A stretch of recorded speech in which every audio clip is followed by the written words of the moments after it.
All right. Well, good morning, good afternoon, and good evening, everyone, and welcome to the world's most exciting classroom. My name is Joe Grabowski, and I'll be your host for today. And you can see things are a little bit different today. I'm not in my downstairs office. I am in Rio de Janeiro with the DARWIN200 team, and we are diving today. So we're going to share some excitement from the water. I think the first thing I should do is kind of pan around here and give you guys a feel for where we are in Rio de Janeiro. So just give me one moment while I switch my cameras really quickly. I'm going to let you guys get a feel for where we are on the ocean right now. I'll let you see what's going on. All right, so this should be the back cam now. So here, this Starlink is how I'm connecting with you. So there's no satellite signal, no cell phone out here, but with this Starlink, we can pull down the signal from multiple satellites orbiting around the planet. That's how we're connecting. And if I get up now, you can see over here in the water, there's some divers, some snorkelers in the water. This is a really important sea turtle site. They have resident sea turtle population here. So up to 300 sea turtles live around these islands. So that's what they're in the water for right now, is hoping to see some of those sea turtles. We can pan around a few of these islands. There's Ilhas Cagarras, just over there. On that island in front of me is the largest brown booby colony. And then over here in the distance, you'll see Rio de Janeiro. So that's Sugarloaf Mountain rising in the distance on the right. It might be hard for you to see on the top of that hill in the middle is Christ the Redeemer, the famous statue, one of the new kind of modern wonders of the world. So just give you guys a feel for where we are. I'm here on the front of the boat. There we go. And let's tell you a little bit about what we are getting up to this week. Let me switch my camera back around, and I will tell you a little bit about what we will be doing throughout the week. We've got a couple little videos to play. Then we're going to start to meet some scientists and do some other really fun things together.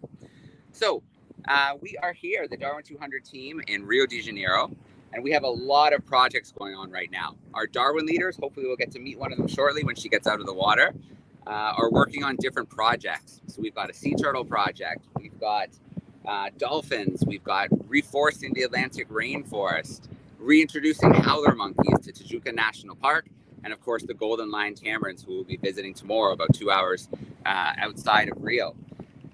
We are also replanting, reforesting. So we're going to leave a legacy behind where we're going to connect two pieces of land, protected areas, with a corridor for wildlife. Now, these corridors are so important because right now it's just a field between the two. And it's hard for mammals and birds, reptiles, amphibians to get across that open space. So with this corridor that we're planting, it's going to connect those two wild areas and make it a lot easier for the animals to get across. And in fact, a few days ago, they were preparing the site for the planting, and they found a sloth laying in the middle of the field.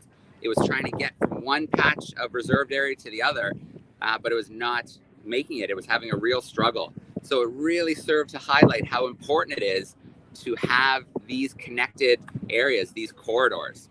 So we're going to visit that project. In fact, we have a few videos to highlight the first tree planting. Hi, everyone. We've just arrived at the beautiful Atlantic Rainforest of Brazil. My name's Stu. My name is Matthew. My name is Luca. My name is Nelson. So DARWIN200 is here to help the amazing team at the Association of the Golden Lion Tamarind plant thousands of trees. These incredible people, since 2011, have planted over 115,000 trees. Just in this week, our goal is to plant a few thousand, but let's see what we can do. Maybe we can beat that. Every single night going forward, we're going to be doing an update every single evening. So join us, see what we get up to every day, and please, please, please support the GoFundMe page. Every single penny goes to help plant trees. So from all of us here, stay tuned and see us each evening and see our reports. Cool. We're going to go and plant some trees. Yeah. Let's do it. Okay. Let's do it. All right. So that's the prep video. In the next video, you're going to see Stuart McPherson, our expedition leader, getting a little bit dirty out there. So let's take a look at that next video.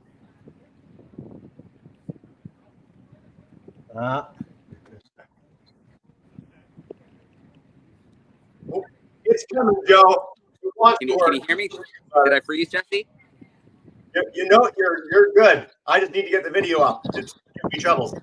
We got it. Coming for you. All Okay, right. no worries. A shout out to Mr. Flores' crew. I see from Germany is tuning in. So use that chat sidebar and send in some questions with us. We'll watch the next video, and then I'll take you. Some of the divers are starting to come back, so we might visit some of the divers coming back.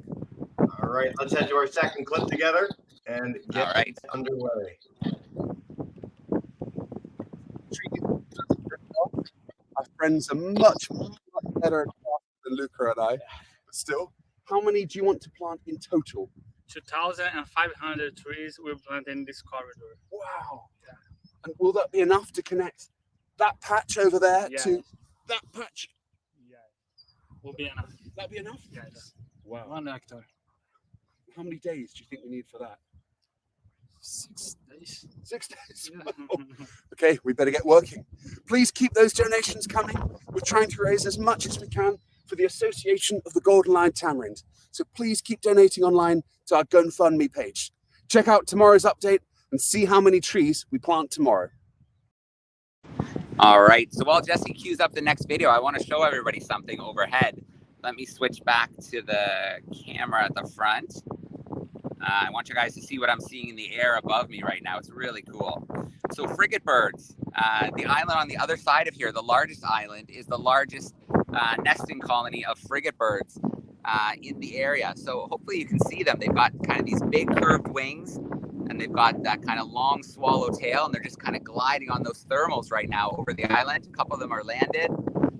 And so frigate birds are pretty cool. They are also known as pirate birds because they'll often steal food from other birds, like the brown-footed boobies around here. They'll see them catch a fish, and they'll dive bomb, and harass them until they regurgitate the fish, and they can score that free meal.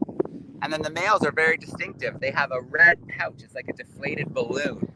And in mating season, they inflate that pouch, and they'll sit for days in a tree, shaking that pouch and calling. That bright red pouch gets the attention of the females.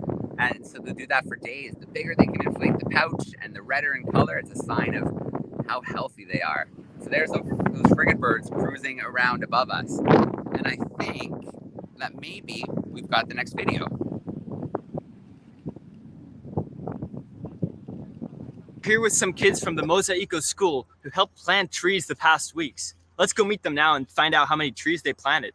Well done, guys. So how many trees did you put in the ground today? How many trees you planted? 6. 5. 5? Six. 6? 6? 4. 4? 5. That's great. 6. 6? 4. 4? 5. Wow. 5? Maybe 5 too. That's fantastic. I mean, it's amazing to think your trees in the future could be home to beautiful golden line tamarins. Just think of the nature you guys have saved. So really well done. So 3, 2, 1. Viva Bico Eldorado! Beautiful.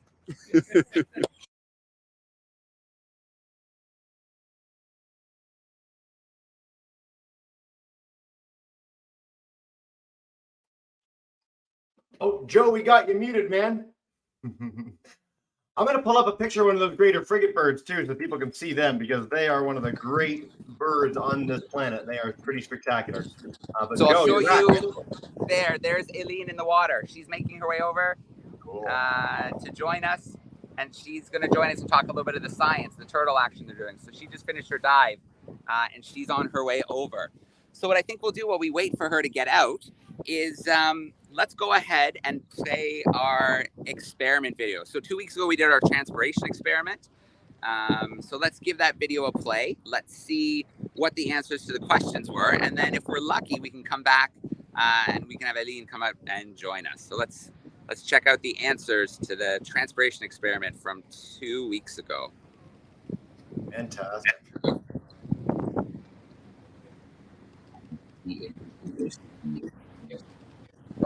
Let's start off with our control, and let's take it out of the blue dye, and let's see how far up in 30-40 minutes it was able to go. So I'll make a first cut here. Okay, and if you look really closely, you can see that there is some blue that's made its way up through the xylem. That is the water carrying part in the celery and plants. And so let's cut a little bit deeper and see if we can figure out just how far up it was able to go in that amount of time. Okay, so on the right, I still see a little bit of blue that's made its way up. So I'm gonna have to go a little bit higher. And let's see. Yeah, we still have some blue making its way up. So I'm actually gonna go a little bit higher this time and see if we can find that limit. Okay, there we go. This is about as high as it went. So if I take those pieces now and we'll lay them with each other, and we'll take a quick look here with the measuring tape, and we'll see how far it did manage to go to travel through the xylem. So if I measure, I have about 4.5 inches is the distance that the water is able to travel through the xylem in the celery. So this is our control. We just put it in the water and we let it do its thing. Now, let's take a look here where we had some warm air moving through the leaves. So we'll take that out there and let's start to make some cuts. So if we make our first one here, take a quick look. Yeah, I definitely see red in there making its way through. Hopefully you can see with the focus there. Let's cut a little bit higher. Okay, I still have some red. So let's go a little bit higher. Yeah, still red. So you can see we've already gone higher, and you can see the difference that running that warm air over the leaves has made. We do have it going up higher. And in fact, if I look carefully, I think I might see it's already reached the leaves in some cases here. I don't know if you can see that on the camera, but there's a little bit of red starting to come in through the veins of the leaf here. So I think it may have made it all the way to the top in the time that we had. Yeah, absolutely. It's going to be a little hard for you to see on the camera because it's not focusing so great. But if we take that measurement now of our stalk that I've already did some cutting with, we're going to see that it's gone at least 9 inches. So pretty much we doubled the results there by moving that warm air over the leaves of the celery stalk. Little change of scenery here. I'm coming to you from live on board the Oosterschelde in beautiful Rio de Janeiro here in the harbor. And I want to answer those 3 questions from last 2 weeks ago's experiment on transpiration. So the first question was, how does the heat and the airflow affect transpiration? Well, the warmer it is, the more the guard cells called stomata on the bottom of the leaves open. When those are open, water can be evaporated and pulled slowly up the whole root and stem system of the plant to the leaves. So the more heat, the more moving air, the more evaporation, and the faster the rate of transpiration will go. The second question was, what is the difference between xylem and phloem? So xylem transports water through the stem of the plant up to the leaves. So that's what we were looking at with that food coloring. And then the phloem transports the sugar, the nutrients through the plants. So it pulls it up to the leaves when needed, and it also sends it back down to the roots in the plants that lose their leaves over the winter. And the final question was, how does light affect transpiration? And so when it's light, the guard cells, the stomata on the bottom of the leaf, they're photosensitive, so they open. When it's dark, they close. So the lighter it is, the more they're going to open, and the faster the rate of transpiration will be. All right, so that is our results from last week's experiment. We will do a new experiment looking at bioluminescence more towards the end of this connection, but you can see I have a guest with me now. Aline joining me here, nice and while drying off from your dive. How you doing today? Thank you. It's such a beautiful day here, and we are with our team from Ilhas Cagarras Project and DARWIN200, and checking some juveniles, green turtle juveniles that live here in the Cagarras Islands. So we are having a great time. Thank you. Yeah, and these green sea turtles, they're kind of unique in that they're a resident population, so you find them all the time. Yeah.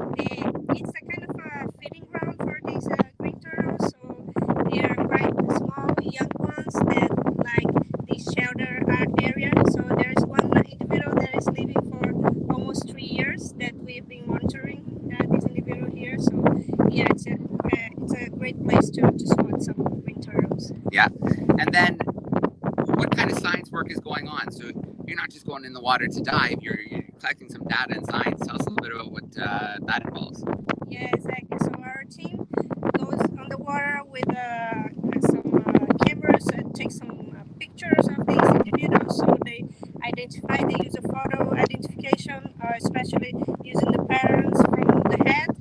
So they know each individuals that they are monitoring during these years. So it's super cool. After this, we're gonna do some computer work to learn how to identify these individuals. Oh, so it's not just all diving all day long. There is some lab and computer work. Oh yeah, after like getting dry, we go to the computer and working behind the scenes, right? Yeah. And getting all the data. Yeah. So you've been working with one of our Darwin leaders this week. What have you guys been getting up to? So we've been discussing especially about these islands that are super close to the main shore. Rio de Janeiro, it's a big metropolitan area. So we've been discussing how these proximity, how these can affect the impact in the islands and the biodiversity. So, and even though these islands are super close to the main shore, they still have like a pretty and very rich biodiversity. So it's very important for us to keep promoting these islands and showing the people that we must take good care of it. All right, excellent.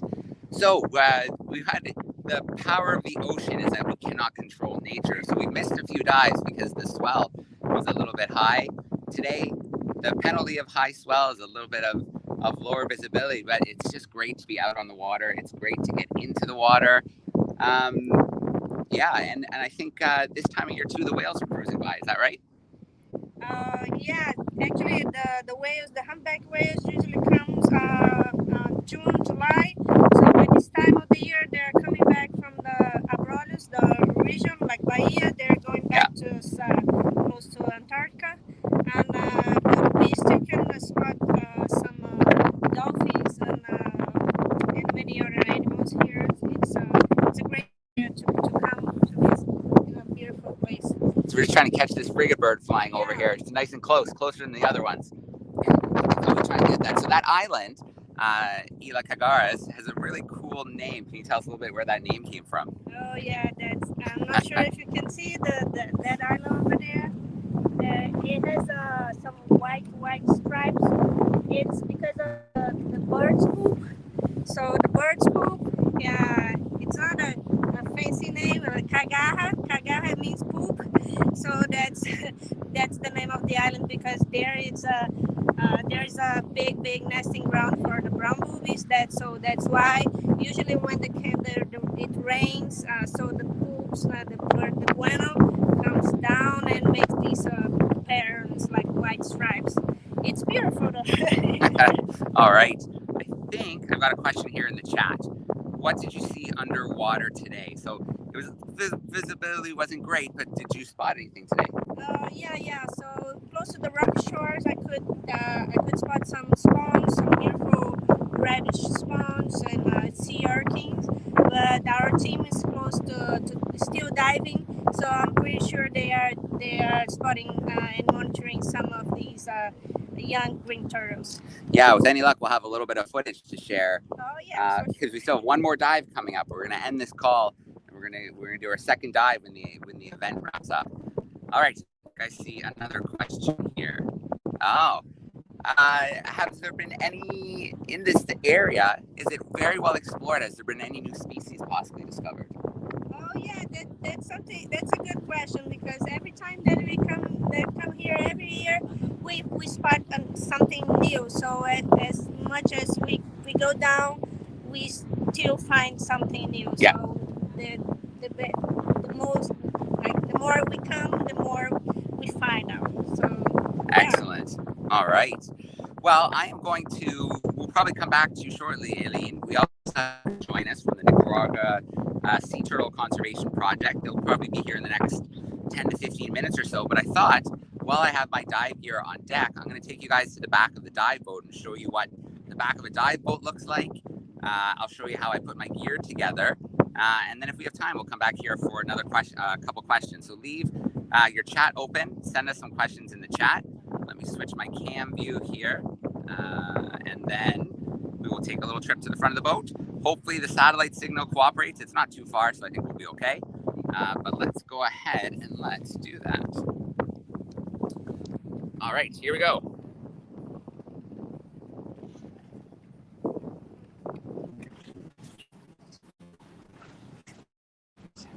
Excuse me. Thank you. No, it's okay. So we're making our way here towards the back of the boat. It's gonna be a little louder here. We're closer to the engine. And then I've got my gear set up over here. So I'll show you guys a little bit of the gear. So here is my tank. Very important to compress my air and put it in here for me to take underwater. So this is an aluminum tank, and it can hold, it would be like going into your bathroom and taking all of the air in your bathroom and squeezing, compressing it into this tank. So it gives me a nice amount of water or air to use underwater. Usually lasts about 45 minutes to an hour, depending on how hard I'm working on a dive. If I move up here, it's my regulator. So there's 4 hoses here. It changes the flow of the air so that I can breathe it more easily. You can see the timing here, the boat just started moving, so the engine got a little bit louder. But let's take a look. This is my regulator. Turn that around. So this is what I'm using to breathe underwater. I also have a backup regulator here called an octo or an octopus. So it's got a big yellow tube here. And this is important because you always dive with a buddy when you're in the water. So if something happens to my dive buddy's gear, they can take this extra regulator and we can get safely back to the boat together. If we continue moving on, we have my inflator for my BCD. And this fills my BCD with air or empties the air. So I empty the air when I get in the water and I fill it with air when I come back to the top and wait to get back onto the boat. And the final little piece, the 4th hose, on this one, it can be all different things. Sometimes there's compasses, but on this one, there's a pressure gauge that tells me how much air I have. And then there's a depth gauge over here that tells me how deep I am.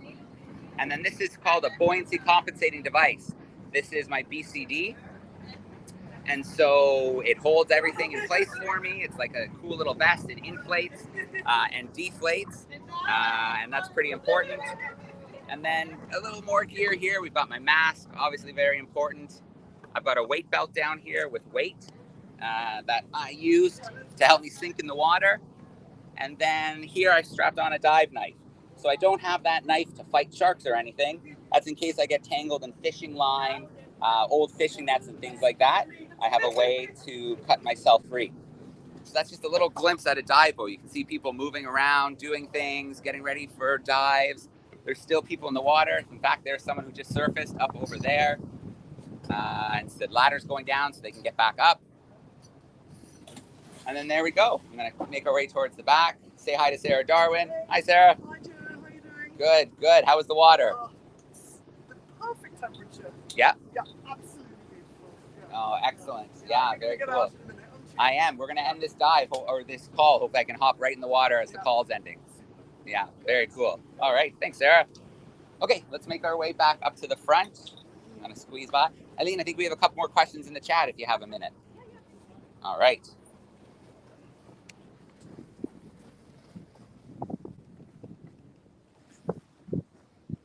Okay, let's do a quick camera switch here, and then let's get back to a few more questions. Okay. All right. So this is Hilson Ave Public School, and they want to know how many types of sea turtles are there. So here mostly green turtles, but we can also see the hawkbill turtles. Yeah. They're not that common here in the Cagarras Islands, but mostly the green one. So 2 species. Okay. And then how many in total globally? So you have 2 here.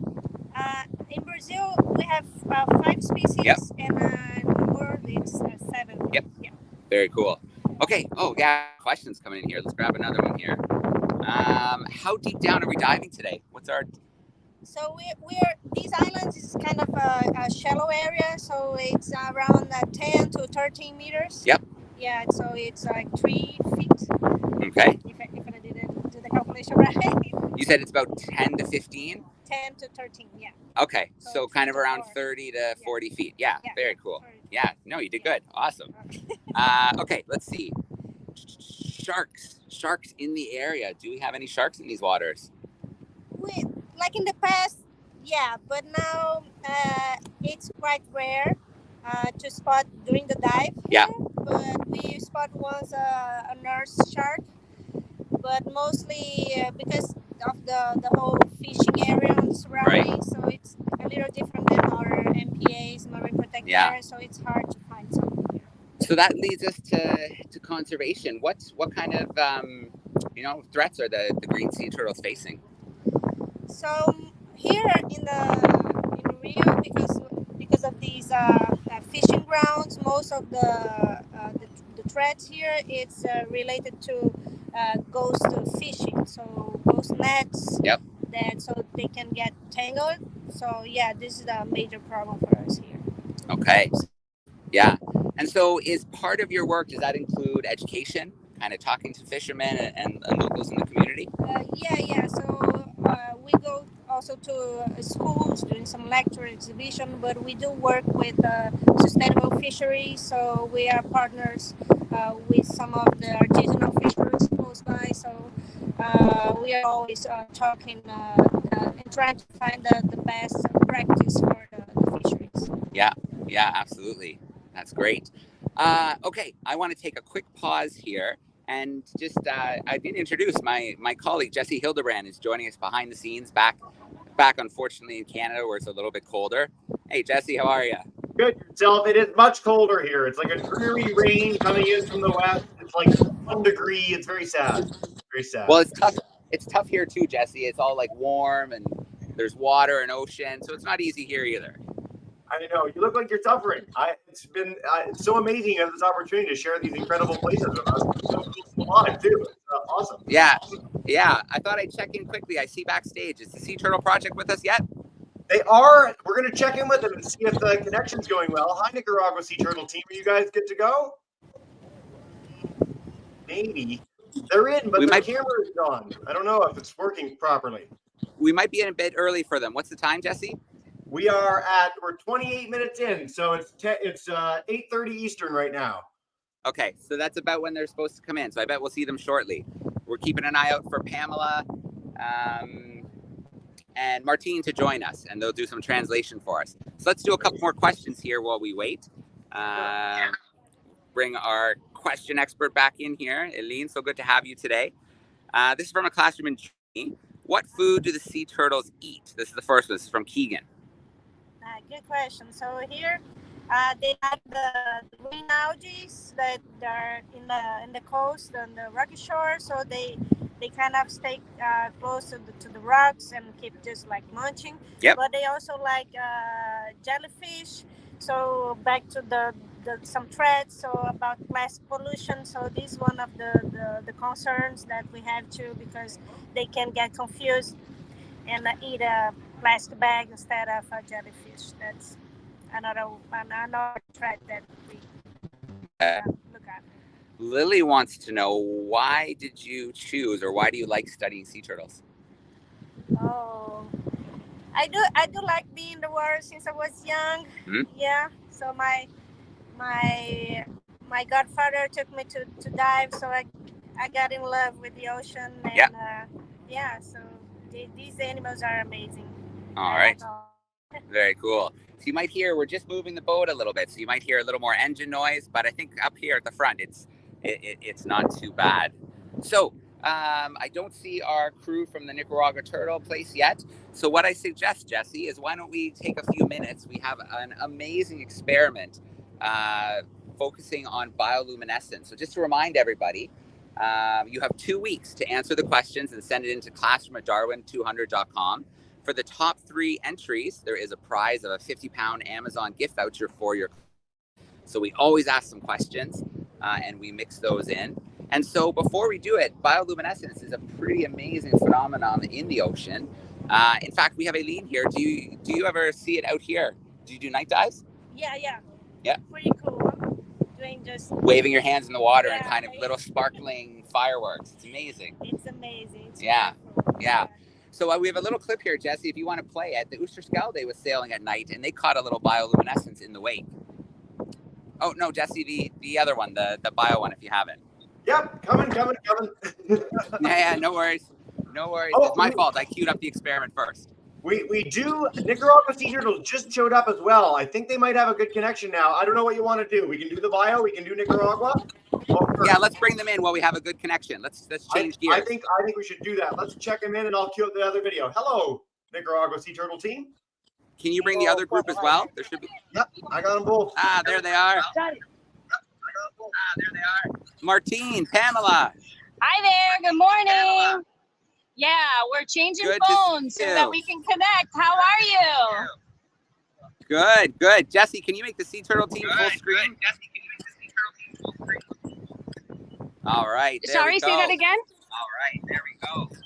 Oh no. That wasn't for me. For you. That was for our co-host. All right, Martine and Pamela, we're so excited to have you joining us live from Nicaragua. I am on the Atlantic Ocean right now. You guys are on the Pacific Ocean. That's pretty amazing. Can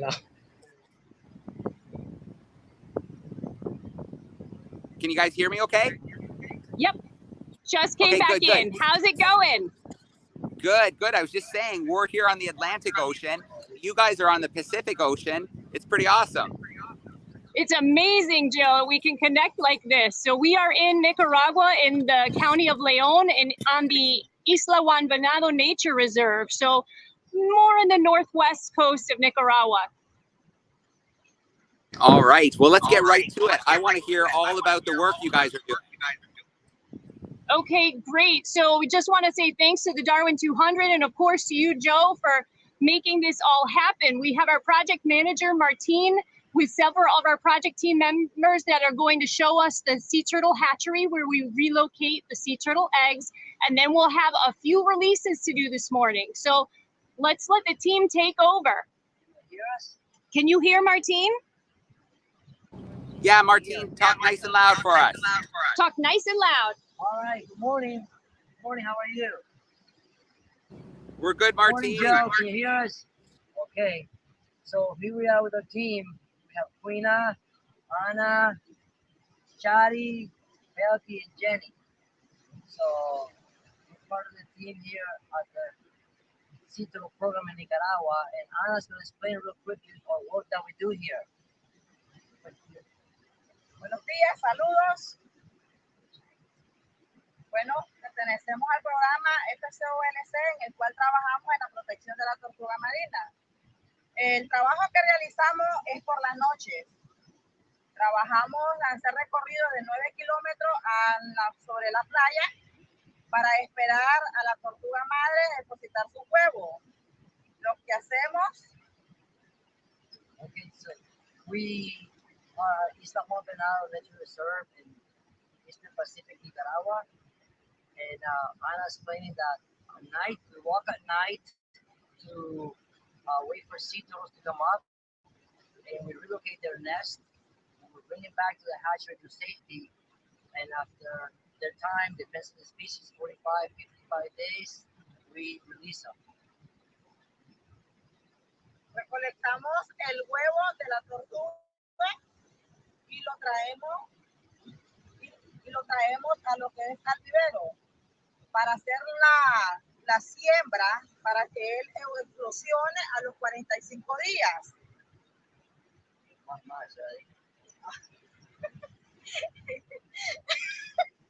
Bueno, de ahí bueno, el trabajo que realizamos también, además de recolectar el huevo, es lo que es poderla observar.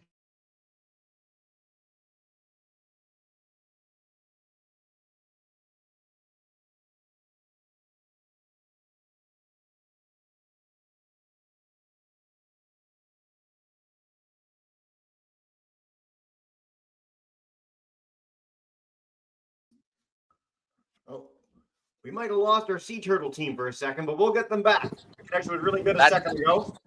That's okay. They are on a remote beach as well.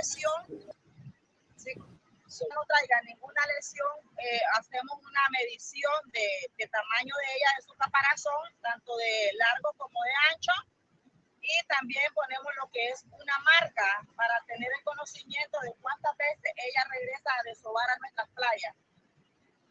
we're doing the research by, we measure the sea turtle, we weigh the sea turtle, we put all that information. We also here, we do flipper tagging. We flipper tag sea turtles to learn their travels, if they come back. So we've been flipper tagging sea turtles for 5 years, and we've had, out of the 1,200, we've had about like 98 that come back the second and third year. So now we're going to show you guys the sea turtle hatchery that we have built here, and that's where we bring the nest back to safety. This is the hatchery right here, as you can see in the background. It holds about 120 nests, and we're about to 80 nests right now. 80 nests so far. So we're going to walk you inside. And Joe, you can see all the sandbags in front of the hatchery. We just had Tropical Storm Pilar pass over us, and we're expecting more storms. It's the rainy season. So all of those sandbags have been helping protect the hatchery for the past couple of weeks. Of course, we have climate change and sea level rise affecting us as well, but those bags were really to protect from the tropical storm and the swells we were experiencing. Yeah, did the swell end up getting really high? The bags helped? The bags helped. The waves did not reach the hatchery, but they definitely helped with the cresting, the top crest of the waves. So Queen is opening up the door to the hatchery, so we're gonna walk into a gridded system that's laid out. As Martine said, we have all of the nests in a checkerboard, I like to describe it, where we put a nest in between each of, like, if you will, it would be on the white square in the checkerboard. So we're alternating. And so Belky's gonna bring us into the hatchery and explain, and Martine will translate some more. So this is the checkerboard that we set up, and it's by number and letter, and that's how we have a control of, the nests that come up. As you can see, only the first 2 rows have hatched. We just started the program this year, and all these other ones over here that you see that they haven't been excavated, we're waiting on time. We're gonna walk you towards the ones that we have excavated.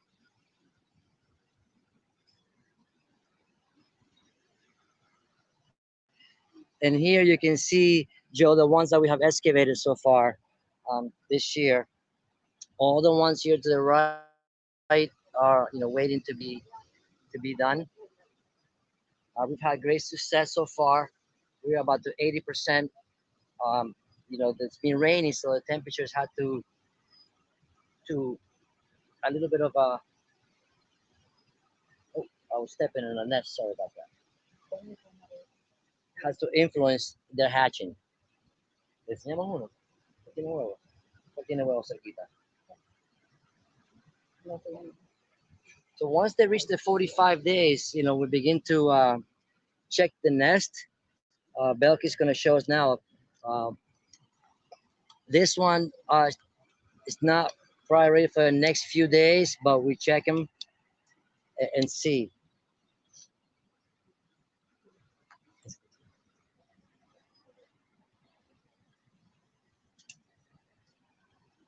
So Belky makes this look easy, but it's really not. It's quite a bit of work, especially when we have so many nests. They're not ready. Yeah. So if the nest was ready, guys, we should have seen some come up, but it's not ready. So we cover it back up and wait to we see some babies coming up. Yeah. But we have some hatchlings from this morning, and we're gonna now take you outside the hatchery and release them. We have all right. We have 4 species of sea turtles come to this area. We're very lucky. We have the olive ridley, hawksbill, Eastern Pacific green, and leatherback. This year we've had a good year. So far we have 3 species. We're only missing the leatherback. So we have the most predominant one is the olive ridley, but we have 10 Eastern Pacific greens and 3 hawksbills, which is amazing. We haven't had them in 4 years. So we're waiting for leatherback to come up, and they start coming up right now in November through December. So now we're gonna head back down to the beach. We've got a couple of sea turtle hatchlings that we are ready to let go. They were the ones that were ready today. And if anyone's gonna join us on Monday with the Exploring by the Seat of Your Pants, we hope we'll have several hundred sea turtles to release.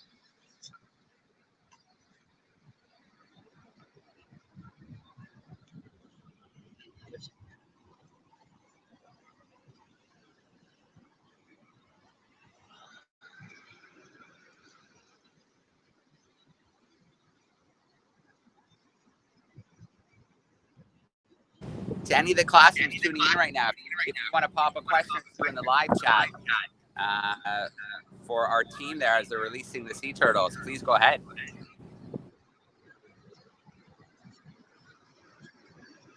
So we've got low tide, so it's a little bit more of a walk than we're used to, Joe. No birds. We checked for birds, so we don't have any birds this morning. It's a good sign.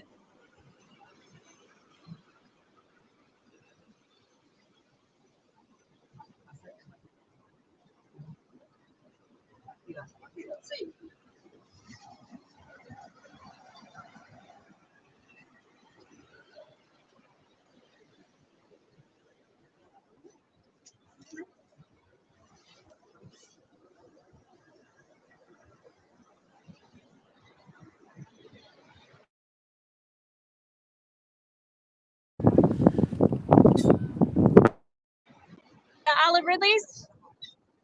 Here they go.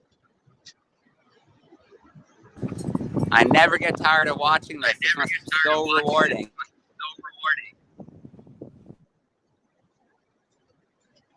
Yeah, Joe, I know I mentioned Tropical Storm Pilar earlier, and while we don't know exactly what Mother Nature has in store for us all the time, we do think that some of the cooler temperatures, and we just had so much rain during that storm as it just sat over us here, that it may have influenced the normal incubation period, but at least we got some happy, healthy little ones ready to hit the surf. Oh yeah, there we go. These, I think you said these are olive ridleys. How big do they get? Can you say that again? Yeah, I think you said these are olive ridleys. How big do they get when they grow up? He's asking, how big do the olive ridleys get? Belky, ¿cuántos libros hay en las tortugas aquí de Paslamba? Más o menos. We're getting the average for our nesting beach. Average of 98 pounds. Libros. 75 centimeters wide. No, peso. So 78 pounds. They're one of the smaller species, but I just want to show that these ladies really do a lot of the science. So they measure the length of the mama and the width of the mama and also how much she weighs. So typical of most olive ridleys, but that's what we're finding here on our beach. Yeah, typically, so the weight of them is between 62 to 69 centimeters wide and 78 to 85 centimeters long. And the average weight is between 78 to 90. That's what we've gathered in the last 5 years of the data. All right. Well, Martine and Pamela, it is so great to connect with you. You have worked with such an amazing team of women in the community. I love hearing them share and how excited they are about the conservation work they do. thank you so much for taking us to the Pacific Ocean, to Nicaragua today. Yes, you're very welcome, Joe. We All always right. have a Well, great time. Yeah. Thank you. Thank you, everybody. All right. Awesome. Bye, everyone. Thank you. Bye, Daddy. See you on your next voyage, Joe. Thanks, Dr. Pamela. All right. So we are going to do our Kahoot quiz now, which, funny enough, is going to be a turtle-themed Kahoot quiz. Remember that there is a 50-pound gift card on the line for the winning classroom. So Jesse will load up that Kahoot in the background, and then we're going to play a little Kahoot together. Over here, there's some people are leaving the boat, so they're backing the speedboat up here, and they're going to say goodbye for the day and ride back in style. Okay, so as our Kahoot is loading, Jesse, do you want to make me full screen for a minute? I've got Nico here, who's a cameraman with the team, and it would be great to have Nico say hi, and he's got a really cool tool here with him. So here we go. Hey, Nico, how are you? Hello, how are you? Here in the beautiful Cagarra Island. We just came for a dive. We saw so many turtles, and we were so excited for now the second dive. Yeah, so how many did you see? Two turtles. We saw a lot of fishes. Here is a really nice spot because it was also called as a hotspot for Mission Blue, the Cagarra Island, for the importance of the marine biodiversity they have. Now we are so lucky. We saw two turtles in shallow water, really nice, close, chilling. Now we hope to see more. All right, excellent. And what's this thing you got over here? Oh, now with this thing, we was documenting because we are in the DARWIN200 project, and I am a camera operator. So this is my camera at my housing. This is my setup to take the pictures underwater. Yeah. All right. So cool. Very cool. And one more question, Nico. How long have you been diving for? Oh, now I started when I got 18, yeah, and now I'm 24, so around like 6 years. More excited yet to do more dives around the world, and now the Cagarra Island, so beautiful place. Excellent, very cool. Well, thanks, Nico. I'm sure we've caught up with you before on the ship. I'm sure we'll catch up with you in some more places around the world. Yeah, definitely. Yeah, you can follow also the trip around the social media and the whole voyage. So we hope we can see more animals and explore the entire world. Yeah. All right, awesome. Thanks, Nico. Yeah. Nice day. All right, looks like we have some classrooms hanging out in the Kahoot. So if you think it's time, Jesse, let's get it going.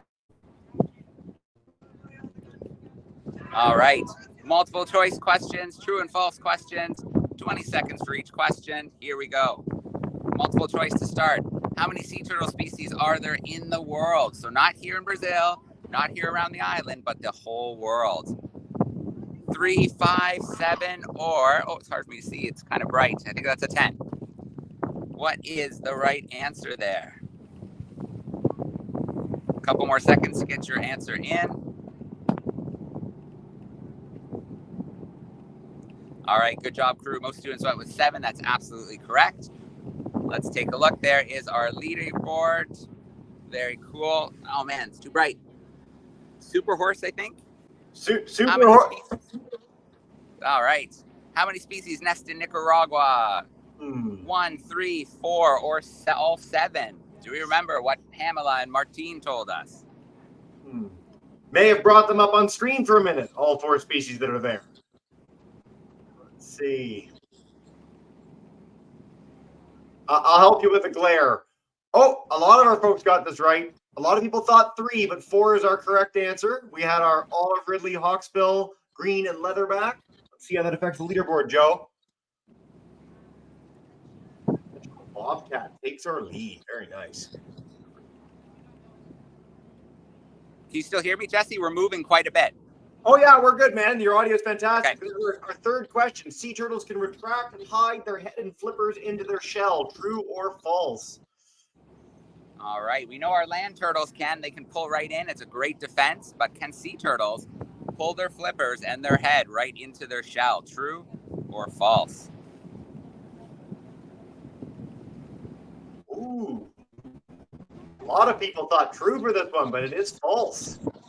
Yeah, they can't do it. They can't pull in like that. And oftentimes you see sea turtles missing limbs because a shark, if it manages to catch them, can nip one of those fins right off. And the turtle hospital that we work with, we get to see some of those sharks, or sorry, some of those sea turtles as they're rehabilitating. Yeah, we're going to be doing a program on that next week. But Super Horse retakes our lead going into question 4 together. The largest species of sea turtle. Loading on the screen. Hawksbill or leatherback or olive ridley or our green. 0 answers so far. Get those answers in.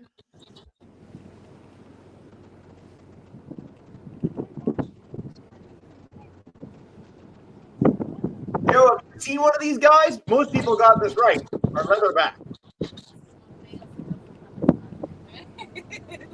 They did. Leatherback sea turtle.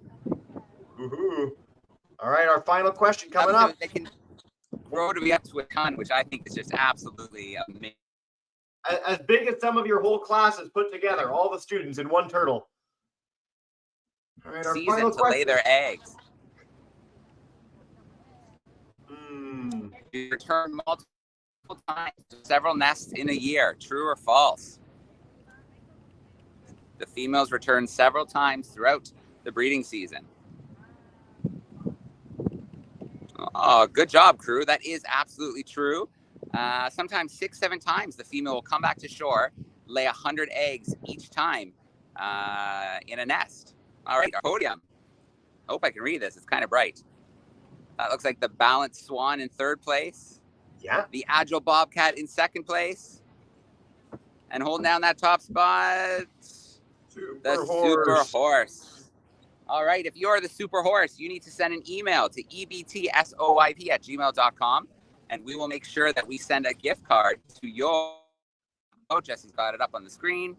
ebtsoyp@gmail.com. Now, to wrap us up for today, we're getting to another dive site. So you can see just over my shoulder, the boat's just kind of coming into position here. So we're going to get ready to dive shortly. Let's do our experiment now. So our bioluminescence experiment, right into it. And let's see what experiment we're doing this week. Do you want to show the boat going through the bioluminescence first or just straight to the experiment? Let's just go right to the experiment today, Jesse. Cool. Let me cue that up. Give me a quick second. You can tell us about this dive site you're going to be going to while I'm pulling that up for everyone. Yeah, so this site will be about 30 to 40 feet deep. So it'll be a bit of a shallow dive. But we expect to find some sea turtles along the walls, having some munching to eat. And I think we're also going to look for some invasive sun coral. So some coral species that don't belong here, but have been brought here. We know invasive species are impacting places all over the world. And here we go. Here comes our experiment. Here we go. I'll pull this up full screen for everyone, and you guys can dive in with bioluminescence. Let's do it.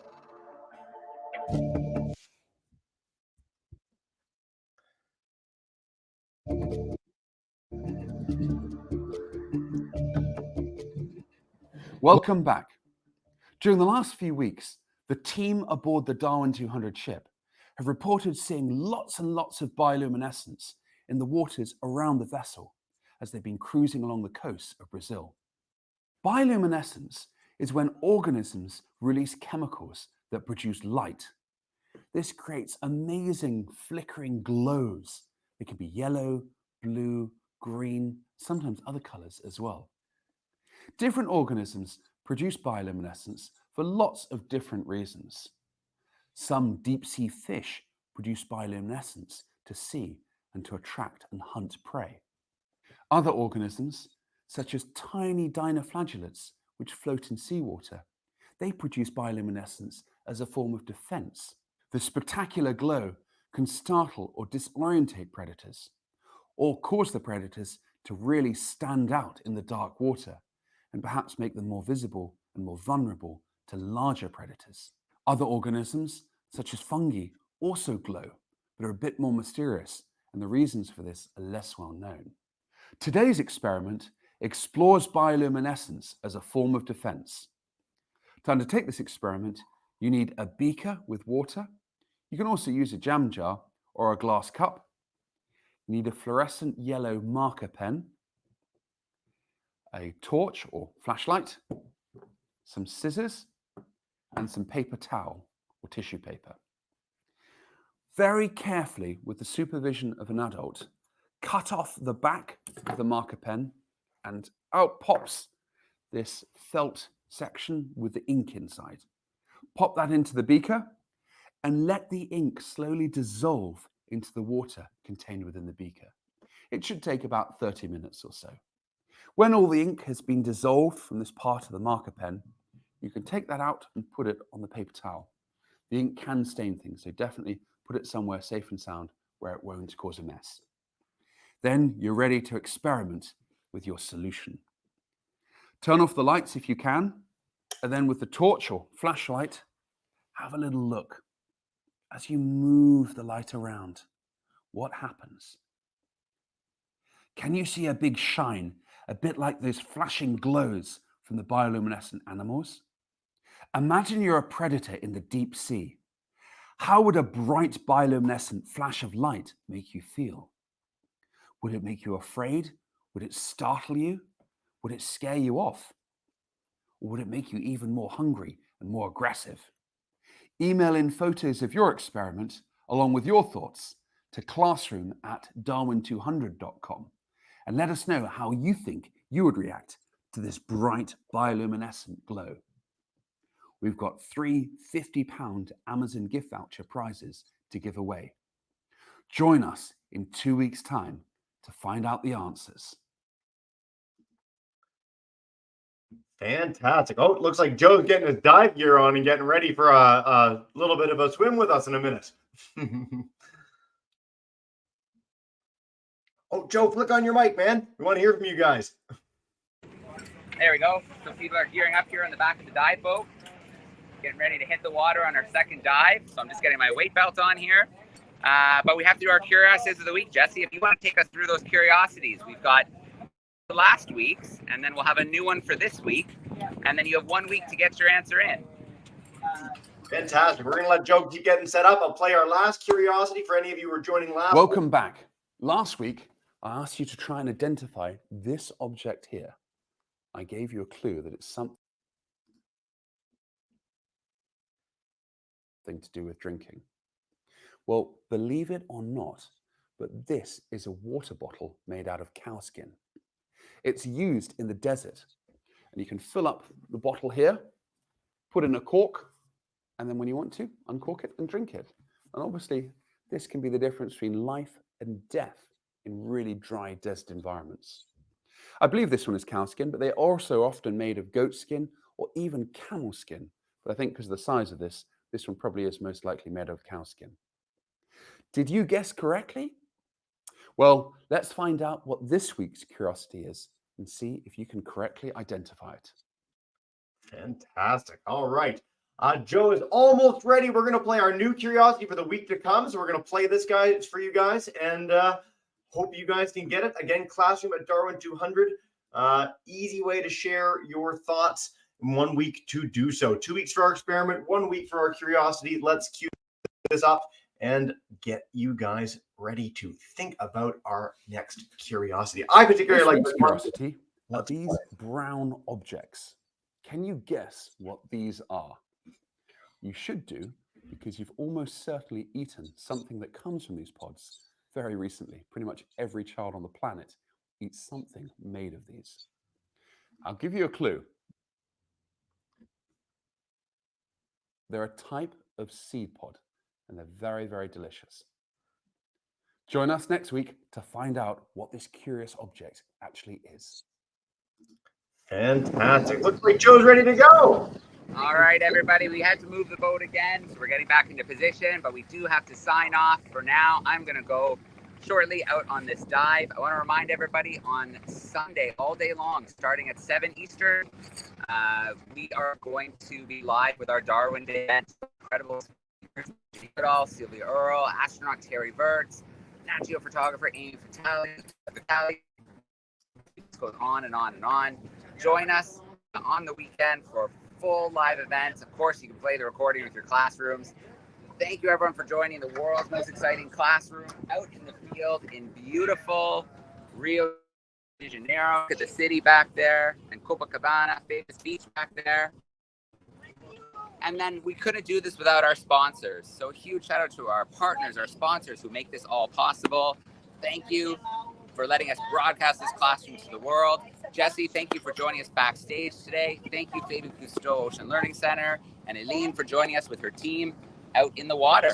But it's about time that I start getting ready to go. So have a great rest of the week, everybody. And again, thank you to our sponsors. Let's play that video.